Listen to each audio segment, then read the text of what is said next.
Home Ministry now warning against the escalation in the farmers' protest. It's a later statement that has come in. And remember, with regard to also stating that internal reports suggest that there could be violence on the ground as well. Home Ministry has raised concerns with Punjab.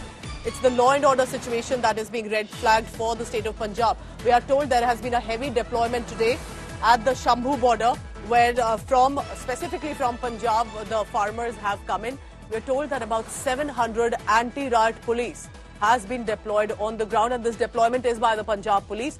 Haryana police has also categorically said that all these earth movers and the JCB machines that have been brought in, that it has no reason to be a part of such a protest, and it cannot be used to break law and order. It will be confiscated, and it's better that the farmers themselves ensure these machines are not used. Remember that about a few hours ago, it was suddenly noticed that there were these big machines, JCB earth-moving machines, which are usually for construction work purposes, has been brought into the ground.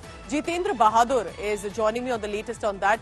Jitendra, home ministry की तरफ से किस तरह से messaging आ रही है, क्या उनका इन्फॉर्मेशन है, और क्यों होम मिनिस्ट्री कह रहे हैं कि एस्केलेशन हो सकता है और बिल्कुल इंश्योर करना चाहिए पंजाब पुलिस हो, हरियाणा पुलिस हो, दिल्ली पुलिस हो, कि ये एस्केलेशन ना हो ग्राउंड पे?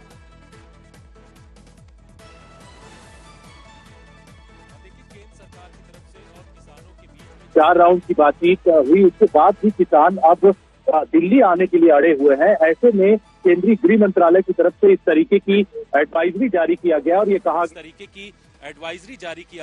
कहा गया है कि जो अलग अलग स्थान हैं वहां पर जो बॉर्डर के एरिया है, चाहे शंभू बॉर्डर हो, वहां पर जिस तरीके से लोग पहुंच रहे हैं ज्यादा संख्या में, और उसमें वहां पर हिंसक घटनाएं हो सकती हैं, इस बात को लेकर के पंजाब सरकार को और इसके अलावा हरियाणा सरकार को उनकी तरफ से एडवाइजरी जारी किया गया और ये कहा गया है कि केंद्र सरकार इस पूरी सिचुएशन को लगातार मॉनिटर कर रही है। इसके साथ ही जिस तरीके से किसान ज्यादा से ज्यादा जेसीबी मशीन लेकर के पहुंच रहे हैं शंभू बॉर्डर, और इसके अलावा प्रोक्लेन मशीन जो है उसको लेकर के पहुंच रहे हैं, उनकी कोशिश ये है कि इस बॉर्डर पर जिस तरीके से वहां पर बैरिकेडिंग पुलिस की तरफ से किया गया है उसको तोड़ा जाए। इसी वजह से केंद्रीय गृह मंत्रालय ने भारी संख्या में अलग अलग जगहों पर राज्यों के लॉ एंड ऑर्डर सिचुएशन को देखते हुए पैरामिलिट्री फोर्सेस की भी तैनाती किया है। करीब 100 के आसपास कंपनियां जो हैं वो दिल्ली से जुड़े हुए जो बॉर्डर हैं वहां पर लगाया गया। इसके अलावा शंभू बॉर्डर पर भी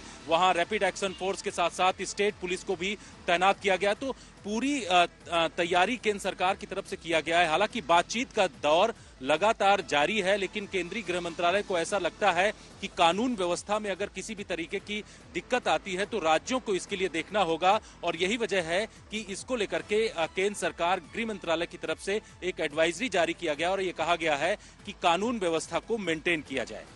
Alright, Jitendra Bahadur will be tracking the latest on that. Remember, on the ground, the situation remains tense. There has been no violence in the past few days while the talks are on. But the talks have failed. This is the 4th round of talks that has failed on the minimum support price demand, and that's the reason you see on the ground the tensions are building up. Jitendra, thank you so much for telling us what is happening, at least with regard to the Home Ministry and the corridors. Thank you.